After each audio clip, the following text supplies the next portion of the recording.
I think the most important thing to know about First Parish is that it is integrally linked with the city of Taunton. It has been here since before Taunton was actually founded as a town, let alone as a city. And as the city has changed and grown and developed throughout all the years, First Parish has always been a mirror of the city of Taunton and a leader in the community and to who we want to become. Nice. So, we were discussing before, this church was founded by English settlers. Can you tell us a little bit more about that? Who is the person who did it? Well, the legend tells us that it was Elizabeth Pole, or Poole, depending on who you ask in terms of pronunciation.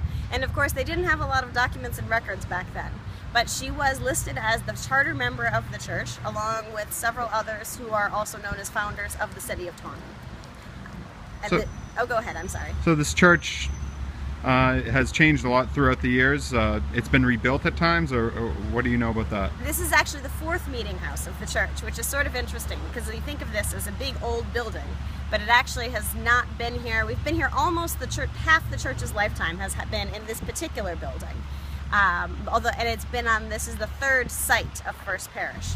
This particular building was built in 1820, and then it had an addition in 1860 and another in 1960. I think probably the piece of the history that is relevant and carries through really is the fact that the church is continued to be part of our society. And church is a very different thing than it was in 1630. Like everything is. I sometimes laugh about these wonderful doors that we have. We have a hitching post in our basement, and it used to be right here because this is what people built. This is the way that you built something when you were having horses come in. We obviously no longer use horses to get to church, but we still have the need for community. We still have the need for connection. We still have the need for getting to know each other, and that's why the church is still here, even though it looks completely different than it did in 1820. So what is that community like today? What are the activities at the church here like nowadays? We have a lot of different things going on here, which are a lot of fun.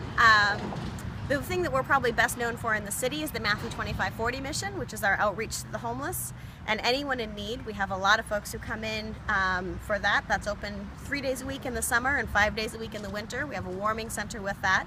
We also run the Church Green Farmers Market, which happens here all summer long.